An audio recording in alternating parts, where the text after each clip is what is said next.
Hello there, this is Reja-e Busailah with today's poem.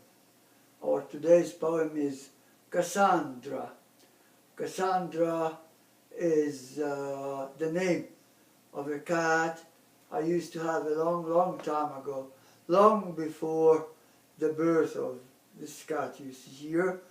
I don't think they are related.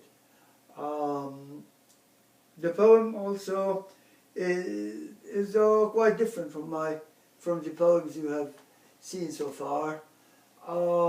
This is different really in style, different in rhythm, different in theme, I will read the poem and then maybe I'll make a couple of comments after you've heard it and see. Cassandra. The one constant in the dozen years she's had to her credit so far is her desire out of the house, as though houses disgraced cats. She'd glow so far out of her feline range, you'd think her in traffic with some strange powers.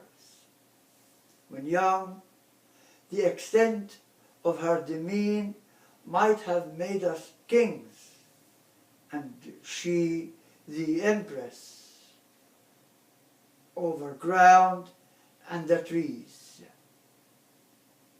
These especially she'd keep an eye of fire on, for birds whom she sought in the tenderness of spring and the toughness of fall.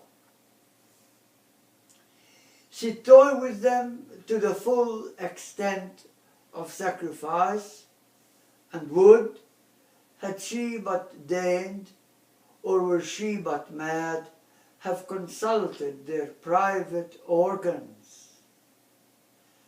Now that winter is approaching, on ice-flapping wings, her range shrinks, sometimes with shaken dignity, leaving in a state of disbelief the outlying regions of her former rule. She barely leaves the shadow of the house, as though houses had orbits in which cats must revolve, and whether because of the thickening of the light or of the weakening of her vision, trees and the flight of birds urge but little. Yet Cassie still craves out of the house, raves about it like a crazed prophet in pursuits outside the ordinary ken. Cassie's desire is constant. Her performance is something else. That's the poem, Cassandra. Maybe I should say something here about Cassandra. Cassandra is of course, the name of the famous prophetess of Troy. She was the sister of Troy, very beautiful. All men would fall in love with her and would go ask for her hand, but she was too beautiful, I guess, and she would have none of them, until Apollo, the god of light and the god of knowledge, powerful god, fell in love with her, and she brought him down to his knees, actually. Well, finally she said, all right, I would agree on condition you give me the gift of prophecy. Apollo was, quick to give her her wish, and then she thought she won, and she told him she really wasn't in love with him. Now, Greek gods would not ever take their gift back. That's not godly, but the god was able to amend uh, to amend the gift, just as we amend our constitution, by the way.